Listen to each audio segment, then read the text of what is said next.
आशीष, मुझे तो बहुत डर लग रहा है। कहीं मेरे काले रंग के चलते तुम्हारी माँ ने हमारी शादी से इनकार कर दिया तो? कह तो तुम ठीक रही हो। वैसे भी माँ मेरी शादी एक सुंदर और गोरी लड़की से करवाना चाहती थी। इसका मतलब तुम मुझे छोड़ दोगे? तुम कैसी बातें कर रही हो? मैं दुनिया छोड़ सकता हूं लेकिन तुम्हें नहीं। मेरे पास एक बहुत अच्छा प्लान है। आशीष कंचन को अपना प्लान बताता है, जिसे सुन कंचन बहुत खुश हो जाती है और अगले दिन ही कंचन और आशीष मंदिर में एक दूसरे से शादी कर लेते हैं। शादी के बाद आशीष कंचन को जैसे ही घर लेकर जाता है, मानो जैसे आशीष के घर पर किसी ने परमाणु बम ही गिरा दिया हो। आशीष, तेरी हिम्मत कैसे हुई इस काली लड़की को हमारे घर की बहू बनाने की? अरे शादी से पहले क्या तेरी आंखों पर पट्टी बंध गई थी जो तूने इस बदसूरत से शादी कर ली? इसकी जात बिरादरी क्या है, किस खानदान की है, कुछ पता भी है? भैया, आपने तो सारे रिश्तेदारों में हमारी नाक ही कटवा दी। सोचा भी है आस पड़ोस के लोग क्या कहेंगे? लोग क्या कहते हैं मुझे इससे कोई मतलब नहीं है। मैं कंचन से प्यार करता हूं और कंचन मेरी पत्नी है। अगर आप दोनों को कंचन स्वीकार नहीं है तो मैं कंचन के साथ इस घर को छोड़कर हमेशा के लिए चला जाऊंगा। आशीष कंचन का हाथ पकड़कर जाने लगता है कि तभी, अरे माँ, भैया को रोक लो। अगर वो चली जाएंगे तो हमारा क्या होगा? इस काली का तो हम कुछ न कुछ देख ही लेंगे। बेटी की बात सुन और अपने इकलौते बेटे को घर छोड़ता जाता देख कलावती उन्हें रोक लेती है और उन्हें माफ करने का नाटक करके उनके गृह प्रवेश करती है। देखा मेरा प्लान कैसे काम किया? आप बिल्कुल ठीक कहते थे। अब देखना मैं माजी और प्रिया का कितने अच्छे से ख्याल रखूंगी। अपनी सास और नंद के मान जाने पर कंचन काफी खुश होती है और ऐसे ही उन दोनों की शादी का पहला दिन गुजर जाता है। अगले दिन कंचन सबके लिए स्वादिष्ट नाश्ता बनाती है। सभी लोग नाश्ता कर रहे होते हैं कि तभी आशीष को एक कॉल आता है। क्या हुआ भैया, किसका कॉल था? कंपनी की तरफ से कॉल था। 2 हफ्तों के लिए हमें काम से बाहर जाना पड़ रहा है। कंचन, तुम्हें छोड़ के जाने का मन तो नहीं है लेकिन काम भी जरूरी है। मैं जल्द आने की कोशिश करूंगा। आशीष जल्दी से अपना सारा सामान पैक करता है और मीटिंग के लिए निकल जाता है। वहीं दूसरी तरफ, अब तो भगवान भी हमारे साथ है। अब हम हमारे प्लान को अच्छे से अंजाम दे सकते हैं। बड़ा शौक था ना मेरे बेटे को फंसाने का। अब देखना कैसे इसका हाल करते हैं हम। ये लो प्रिया, तुम्हारी कॉफी। ये कैसी कॉफी बनाई है तुमने? बिल्कुल अपनी तरह काली कर दी मेरी कॉफी। इतना कहकर प्रिया गरम गरम कॉफी का गिलास सीधा कंचन के हाथ पर फेंक देती है, जिससे कंचन का हाथ जल जाता है। मेरा हाथ!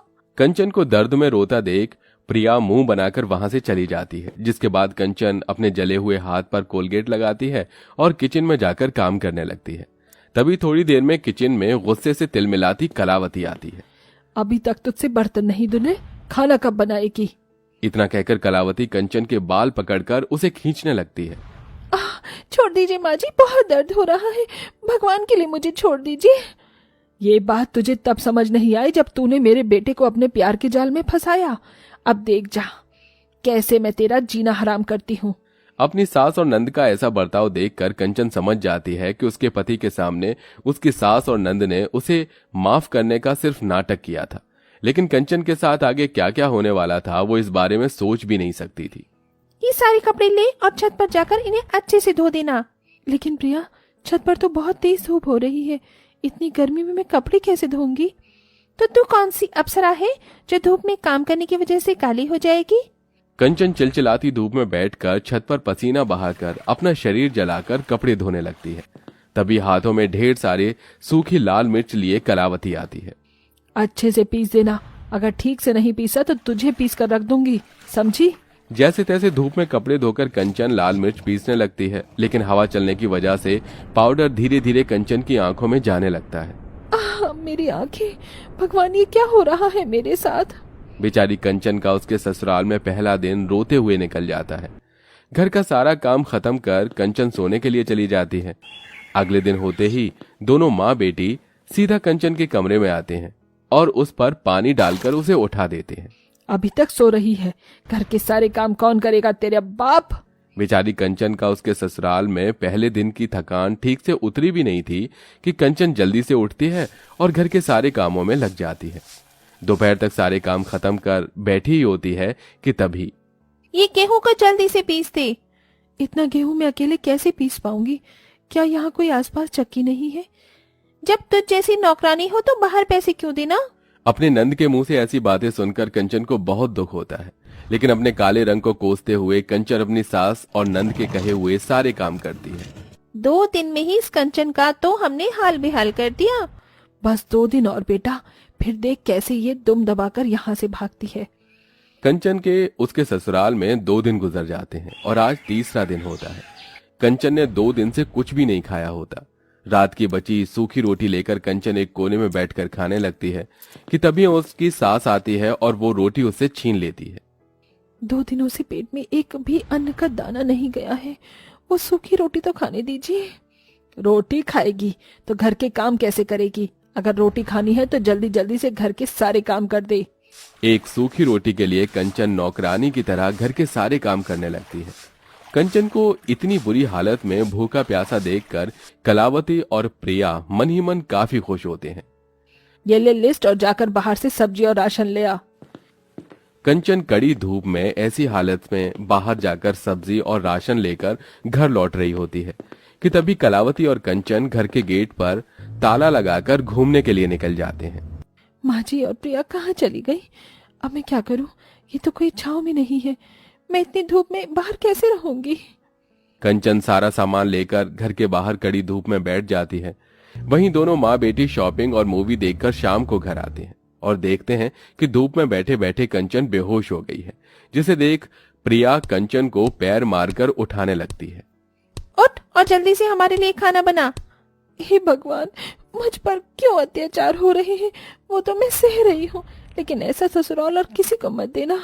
ऐसे ससुराल को देने से अच्छा कि उस लड़की को जिंदगी भर कुंवारा ही रखना। सोचा था इस घर में मेरी आरती ही उठेगी, लेकिन मेरी सास और ननद तो 4 दिनों में ही मेरी जिंदगी तबाह करके रख देंगे। पूरी नौकरानी की तरह काम करना, कड़ी धूप में कई कई घंटे तक बाहर रहना और खाना न खाने की वजह से कंचन की हालत काफी ज्यादा खराब होने लगी थी। उसकी आंखों के नीचे काले काले गड्ढे हो गए थे। इसी के साथ वो ठीक से चल भी नहीं पा रही थी। ये सब देखकर भी प्रिया और कलावती को उस पर जरा भी तरस नहीं आता।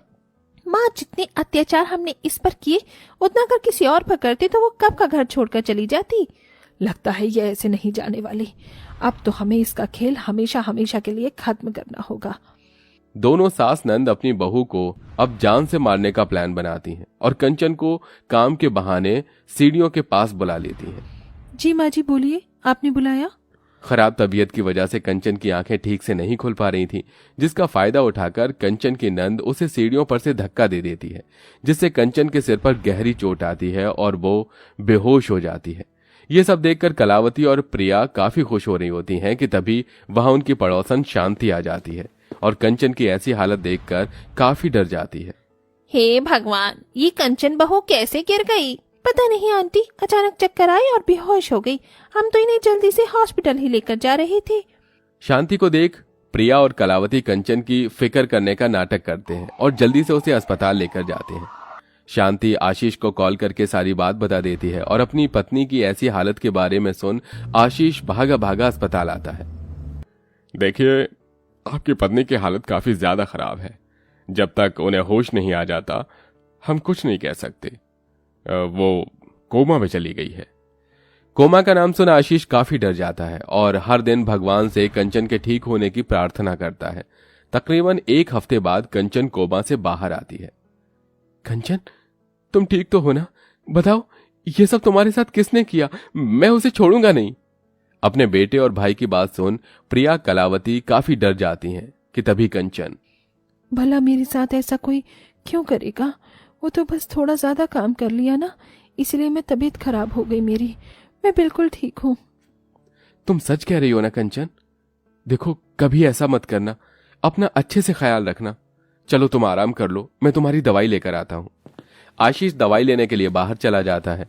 अपने इतना सब कुछ करने के बाद भी कंचन को आशीष को कुछ न बताता देख अब कलावती और प्रिया को शर्मिंदगी महसूस होने लगती है। मैं जानती हूँ आप दोनों यही सोच रहे हो कि मैंने आशीष को क्यों नहीं कुछ बताया। अगर मैं उन्हें बता देती तो वो आप दोनों को छोड़कर मुझे यहाँ से दूर ले जाते, और मैं नहीं चाहती कि इस उम्र में वो आप दोनों को अकेला छोड़ दें। कंचन बहू, हमें माफ कर दे, हमसे बहुत बड़ी गलती हो गई। सिर्फ तेरे काले रंग की वजह से हमने ये सब तेरे साथ किया। हाँ भाभी, हमें माफ कर दो, हम तो सच में बहुत बड़ी भूल कर गए। अपनी सास और नंद को अपनी गलती का एहसास होता देख कंचन उन्हें माफ कर देती है, जिसके बाद अब दोनों सास और नंद मिलकर कंचन का काफी अच्छे से ध्यान रखते हैं और उसके काले रंग को भूल उससे बहुत प्यार करते हैं।